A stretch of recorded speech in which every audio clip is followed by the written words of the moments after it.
Good morning, everybody.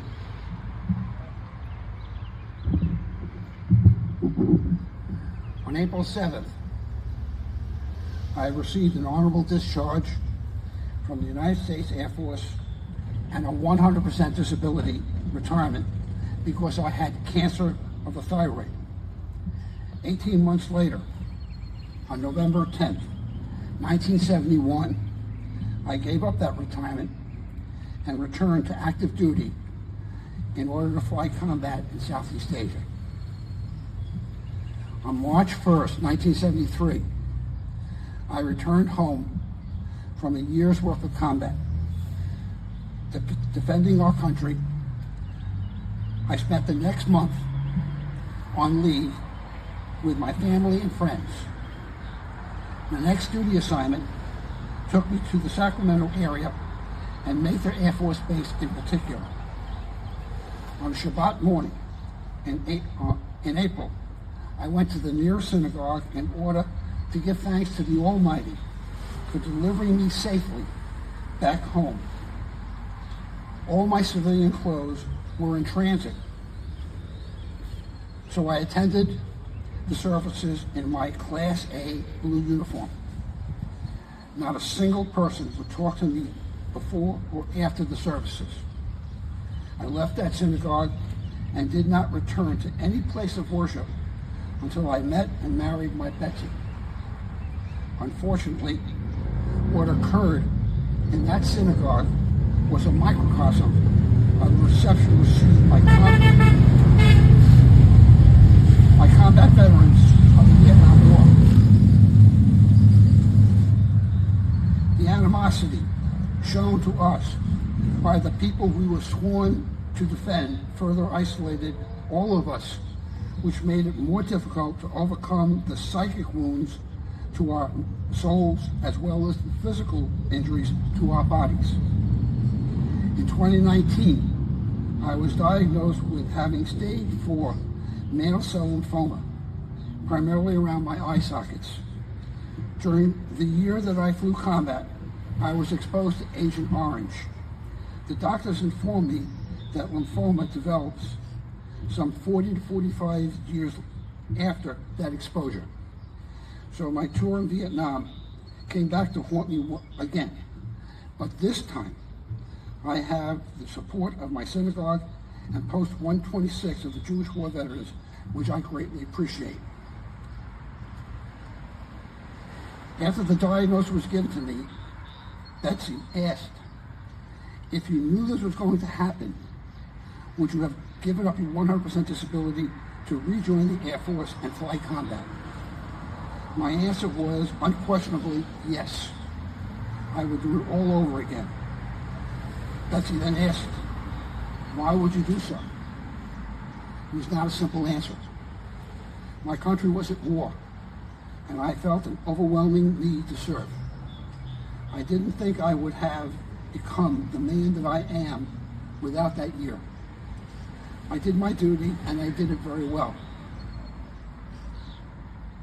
I also wanted to serve aboard the AC-130 gunship, as that gave our ground soldiers the best chance to come home alive because of our ability to deliver accurate and devastating firepower.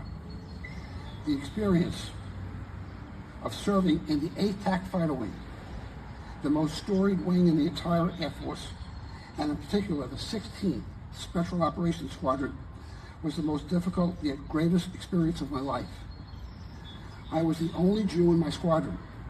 My nickname was the Rabbi of the Booth, as I wore a gold Mogen David on my dog tags. I felt totally accepted by everyone in the squadron. I was the fire control officer of crew number 1, inarguably the best crew in the squadron. We were 14 men, and we blended so perfectly that when we flew, we became a single organism. I trusted the other 13 men of my crew with my life as they did theirs with me. We were more than brothers. We were crew members, and we depended upon each other to survive.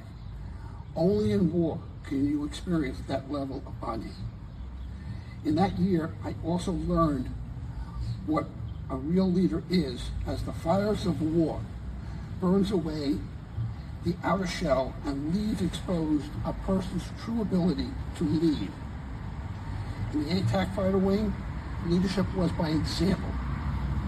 My squadron commander, Colonel Harry C. Cannon, was the finest officer I have ever encountered in my life. I would literally follow him to hell and back if he asked. He made it a point to fly the most dangerous missions as an aircraft commander. When President Nixon ordered extensive bombing of the North, my wing commander, Colonel Miller, led the first flight of Phantoms. The next flight was led by the vice wing commander, and the third flight was led by the commander of the 497 Tactical Fighter Squadron, otherwise known as the Night Owls. I have already passed my 80th birthday. Many of the men who I flew with are now on the other side of the grass. 40 of my squadron mates have their names etched on a black wall, memorial wall in Washington.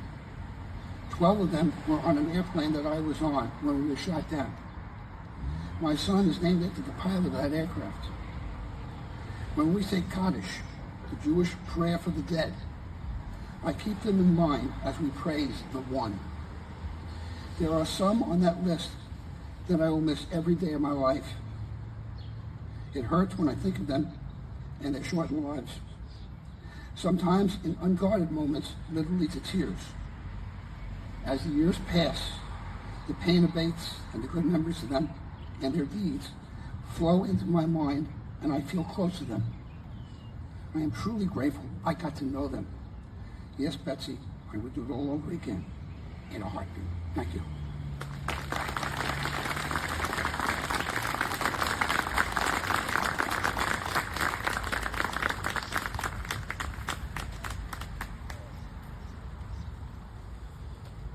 At this